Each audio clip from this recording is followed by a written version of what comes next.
अब हम बात करेंगे कि यात्रा करने के जो प्रमुख कारण थे वह क्या थे। तो यात्रा यात्रा जो करते थे ना समय, उसके क्या कारण हुआ करते। तो यात्रा करने के सबसे पहले कार्य की तलाश में, कार्य की तलाश में जो पहला कारण हो गया कि यात्रा करने का जो पहला कारण है कार्य की तलाश में। अगर हम में कोई कार्य करना तो एक जगह से दूसरी जगह जाते हैं तो कुछ कार्य को करने के लिए, तो ये भी एक यात्रा का कारण बनता है। जैसे हम दूसरी जगह कोई यात्रा कार्य करने जाए, काम करने जाए, तो भी एक यात्रा के अंतर्गत ही आता है।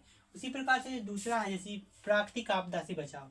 अब हम प्राकृतिक आपदा से बचाव करें, जैसे बाढ़ आ जाए, तूफान आ जाए, तो हम एक जगह से दूसरी जगह जाएंगे तो भी एक यात्रा के अंतर्गत आ जाएगा, यात्रा ही करेंगे हम उस तरीके से, तो एक यात्रा का कारण बनता है। ठीक है। उसी प्रकार से व्यापार करना, तो व्यापार करना भी जो कि एक यात्रा के अंतर्गत आता है। जैसे हम व्यापार करेंगे, एक जगह से दूसरी जगह जाएंगे, एक देश से किसी दूसरे देश में व्यापार करेंगे, आदान प्रदान करेंगे कुछ चीज़ों का, तो ये भी एक यात्रा के अंतर्गत इसको हम ले सकते हैं। ठीक है, कि यात्रा करना ही एक व्यापार करना के अंतर्गत श्रेणी में आता है। ठीक है। अब बात करें तीर्थयात्रियों के रूप में यात्रा करना। अब तीर्थयात्रियों की जगह जैसे मतलब एक क्षेत्र हो गया, मंदिर हो गया, तो वहां से दूसरी जगह जाना, मंदिर पे घूमना, दर्शन करना भगवान के, तो ये भी एक यात्रा हुई। मतलब तीर्थयात्री के रूप में यात्रा करना, ये भी एक यात्रा के अंतर्गत देखा जा सकता है। ठीक है।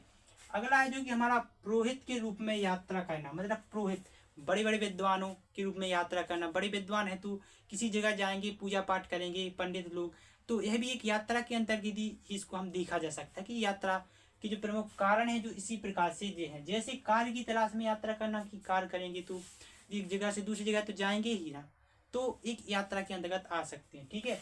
प्राकृतिक आपदा से बचाव, बाढ़ तूफान आ गया तो यात्रा तो हम एक जगह से दूसरी जगह जाएंगे तो वो यात्रा के अंतर्गत इसको हम ले सकते हैं। ठीक है।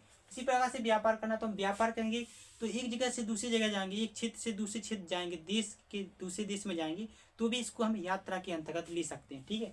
उसी प्रकार से तीर्थयात्री के रूप में यात्रा करना, तीर्थयात्री हो गए तो एक जगह से दूसरी जगह जाते हैं, मंदिर पर जाते हैं, पूजा पाठ करते हैं, जो भी एक यात्रा करते हैं तो इसको हम यात्रा के अंतर्गत ले सकते हैं। ठीक है। उसी प्रकार से पुरोहित के रूप में, विद्वानों के रूप में, पंडित के रूप में यात्रा करना, भाई यात्रा करना, तो हम इसको यात्रा के अंतर्गत ले सकते हैं। जो प्रमुख कारण है यात्रा करने के, जो प्रमुख कारण बताए गए हैं। ठीक है।